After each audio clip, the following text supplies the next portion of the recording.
Hei Sobat Lidah Jawa, kalian pasti tidak asing lagi kan melihat tempat ini? Siapa sih yang tak kenal dengan Lawang Sewu? Sebagai salah satu destinasi wisata di Semarang, Lawang Sewu selalu berhasil menarik banyak wisatawan yang berkunjung. Di balik bangunannya yang unik dan megah, ternyata Lawang Sewu menyimpan sejuta misteri. Lawang Sewu dibangun pada tahun 1904 sampai 1907 dan digunakan sebagai kantor administrasi kereta api di masa Hindia Belanda. Sebelum membangun kantor kereta api di Semarang, NIS sudah membangun rel kereta api pertama di Indonesia, tepatnya di tahun 1864 silam.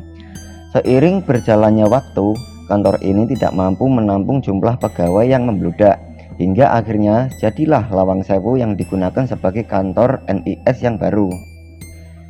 Lawang Sewu sering digunakan untuk kegiatan operasional administratif oleh pemerintahan Belanda. Tapi di balik itu, Lawang Sewu juga pernah dijadikan sebagai ruang penjara bawah tanah di masa penjajahan Jepang. Konon katanya, ruang penjara ini termasuk penjara paling sadis dan kejam di masa penjajahan. Jadi, tidak heran kalau penjara terlihat seram ketika kalian melintasinya. Pada tanggal 14–19 November 1945 terjadi peperangan antara Indonesia melawan Jepang, dan Lawang Sewu menjadi salah satu lokasi peperangan antar kedua negara. Namun akhirnya Angkatan Muda Kereta Api Indonesia berhasil merebut kembali gedung ini setelah sebelumnya dijadikan sebagai kantor jawatan transportasi oleh Jepang. Di halaman utama gedung Lawang Sewu terdapat sebuah sumur tua yang sudah lama tidak dibuka bagi publik. Alasan penguncian sumur ini diduga karena adanya suara teriakan yang sering kali muncul saat malam hari tiba. Menurut kabar, sumur inilah yang dipakai oleh tentara Jepang untuk menyiksa tentara Belanda, sehingga kerap terdengar suara-suara berteriak minta tolong dari bawah sumur tersebut. Sebelum memasuki ruang utama Lawang Sewu, kalian harus melewati pintu gerbang besar terlebih dahulu. Ketika melintasi pintu gerbang, orang-orang sering melihat penampakan roh-roh halus, bukan hanya sekali, tapi berkali-kali.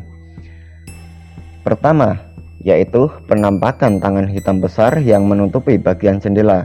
Kedua, di bagian sudut-sudut langit utama terdapat penampakan orang yang suka menyenter di malam hari. Selain itu, ada pula penampakan dengan kondisi wajah yang rusak. Di setiap sudut ruangan Lawang Sewu terdapat pintu-pintu berwarna kecoklatan. Anehnya, pintu-pintu ini digunakan sebagai penghubung antara ruangan yang satu dengan ruangan yang lain yang jaraknya masih sangat berdekatan. Pintu-pintu ini dikabarkan berjumlah 1000 pintu. Ternyata saat dihitung, pintu ini hanya berjumlah 429 buah. Bila dihitung dengan daun pintunya, jumlahnya masih 928 buah. Kira-kira kemana sisanya?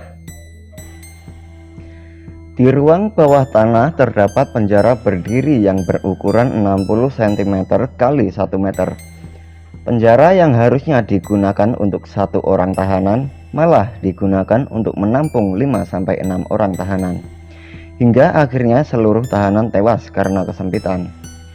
Jika ada tahanan yang masih hidup, tak akan bertahan lama. Setelah itu, mayatnya akan dibuang ke sungai terdekat.